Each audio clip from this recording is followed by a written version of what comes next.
What is up, Willie Gang? Hopefully everyone's having a good day. Today's video is going to be me answering more questions. Hopefully you enjoy. If you do, make sure to like, comment, and subscribe, all that beautiful things. Let's get right into it, shall we? Everyone, first question that I commonly get asked as a paraplegic is, what was the change like? And to put it simply, it sucked. It still sucks. But you know, you just got to deal with things in life, and this one of those things I just kind of have to deal with. You know, it's what I've been dealt, you know, and I can't be too sour about it forever or I'll get nowhere in life. But it was a lot. I mean, nothing was really the same anymore, if that makes sense. Like, nothing. I really can't think of anything that's the same. But it was definitely a lot. I'd say I'm still going through the change. I still get frustrated every day with stuff I can't do, which leads on to the next question. What are things you miss being able to do? That's also another very common question I get asked. And I would say I miss being able to just go take a nice long walk without having to second think about things, if that makes sense.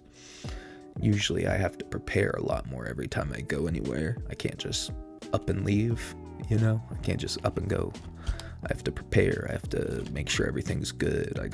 There's more steps to everything. I can't just leave the house. I have to schedule things I have to keep in mind that it takes me a good minute to get my wheelchair packed into the car. Takes me a minute to get into the car, get the wheelchair packed into the car, and start getting going. And so usually we leave like 15 minutes early before an appointment or something, which is always fun.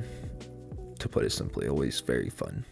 Yeah, I think that's just one of the things. I wish I could do a lot, you know. I'm grateful I had the opportunity to walk before this, you know. I wasn't born like this, unlike some others, which I feel for, you know. I feel for people who have no control over their arms. It's crazy, you know. I'm very grateful for where I'm at and what I got dealt, if that makes sense. I could have been dealt a way worse hand. I was like this close to getting offed, unalived, if you will. I would say keep it simple. I just wish I could just fucking go out on my own easier and just have fun without having to second think about my wheelchair or this or that, you know. There's a lot more things to think about, and that can get tiring real quick. Or if the wheelchair's not working right, then like it's a whole shebang. But yeah, that's that question answered. Let's get on to the next one. Can you drive? And well, the simple answer is yes, I can still drive. However, I personally do not drive, but most paraplegics can still drive. It's just a little bit more on the expensive side. But as long as you own a car, you can usually find people who will install those mechanics for you to drive. So for those who don't know, paraplegics or even quadrics, you can't just push the gas pedal or the brake. So what they do for us is they give us hand controls, basically. So we brake with our hands, drive with our hands. And it's a very neat thing that allows people like me to still go out and be independent, do what they want and stuff like that.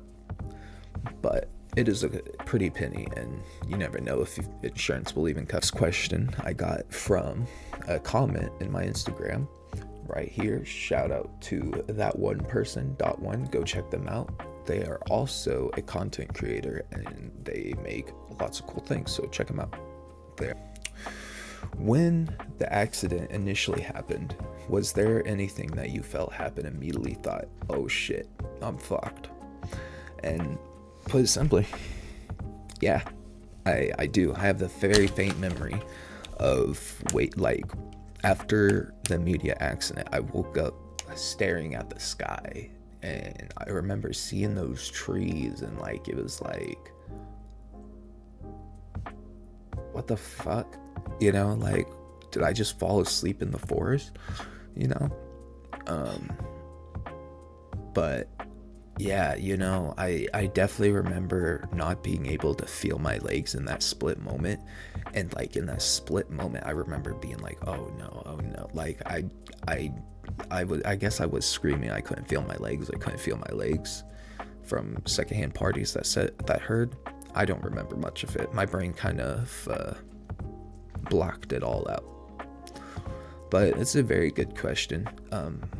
Yeah, I immediately thought like I kind of already put the dots together. Like I already assumed in that like the split moment of that I remember that when I couldn't feel my legs, I already knew what that meant.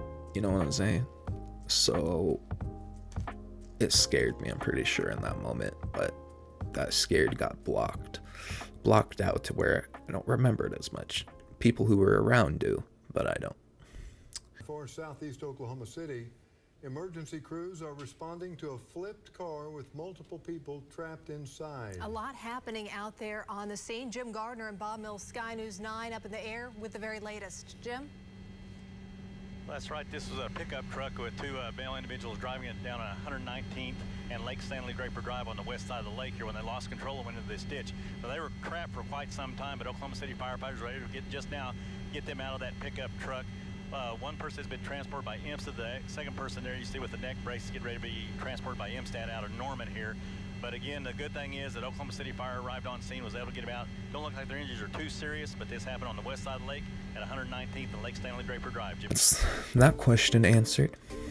I think that's a good amount of questions answered for now. If y'all are enjoying this, you can make sure to let me know in the comments. Drop some comments down below for more questions if you got questions.